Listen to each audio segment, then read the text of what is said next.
નડિયાદ શહેરમાં આજે પતંગના દોરાથી એક યુવતીનું કમકમાટી ભર્યું મોત નીપજ્યું છે। શહેરના વાણિયાવાડથી ફતેપુરા રોડ તરફ જતા આ ઘટના બની છે, જ્યાં દોરીમાં યુવતીનું ગળું આવી જતાં તેનું મોત થયું છે।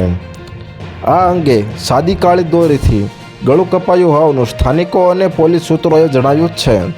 મળતી વિગતો મુજબ ફ્લેટમાં ઘરકામ કરતી 25 વર્ષીય મયુરીબેન હંસરાજભાઈ સરગરા ઘરકામ પતાવી અને પોતાના ઘર તરફ જઈ રહી હતી। આ દરમિયાન વાણિયાવાડથી ફતેપુરા રોડ તરફ એક્ટિવા લઈને પસાર થતા સમયે વચ્ચે દોરો આવી ગયો હતો, જેમાં મયુરીનું ગળું ભરાતા ઈજા થઈ હતી।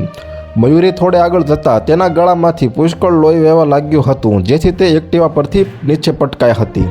ત્યાંથી કેટલાક લોકોએ રિક્ષા મારફતે યુવતીને મહાગુજરાત હોસ્પિટલ ખસેડી હતી, પરંતુ સારવાર દરમિયાન ડૉક્ટરે યુવતીને મૃત જાહેર કરી હતી, જેના કારણે જુવાનજોત દીકરીનું અકાળે અવસાન થતાં પરિવાર પર આભ તૂટી પડ્યું છે। તો હાલ અત્યાર માટે આટલું જ મિત્રો। ફરી મળીએ નવી અપડેટ સાથે। તે પહેલાં વિડીયોને લાઇક કરી ગુજરાત ટોપ ન્યૂઝ ચેનલને સબસ્ક્રાઇબ કરી દેજો અને પાસે આવેલું બેલ આઇકન પણ દબાવી દેજો, જેથી તમને નવી નવી ખબરો મળતી રહે।